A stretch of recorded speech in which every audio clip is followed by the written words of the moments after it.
In today's video, I'm going to show you exactly how to add realistic grain to your photos in Photoshop using two simple methods. Whether you want that cinematic film look or just a bit of texture to avoid that overly smooth digital feel, these techniques will get you there quickly and cleanly. Stick around because the second method is even faster and perfect for beginners. And if this video helps you out, make sure to hit that like button and subscribe for more Photoshop tutorials just like this. Alright, let's jump in. We're starting with method 1, which is the quick and clean method that gives you the most control. First, open your image in Photoshop. Once you're ready, go down to the Layers panel and create a new layer. This layer is where we'll build our grain effect without damaging the original image. Now go to the top menu, click Edit, then choose Fill. In the Fill options, select 50% grey and hit OK. Your screen might look flat grey at this point, but don't worry, that's exactly what we want.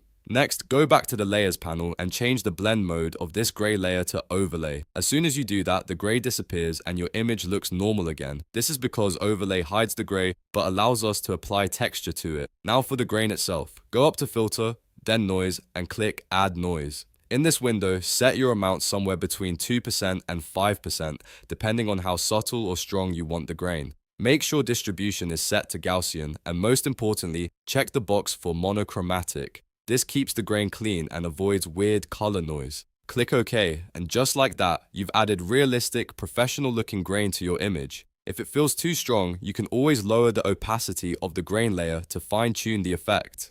Now let's move on to method 2, which is the fastest way to add grain in Photoshop. This one is perfect if you want something quick with minimal setup. Go to Filter at the top, then choose Camera Raw Filter. Once the panel opens, look to the right side and click on the Effects tab, which is the little FX icon. Here you'll see a grain slider. Simply drag the grain slider somewhere between 10 and 30. As you move it, you'll instantly see the texture applied to your image in real time. This method is incredibly fast and still gives a very natural result. Once you're happy with how it looks, click OK and you're done.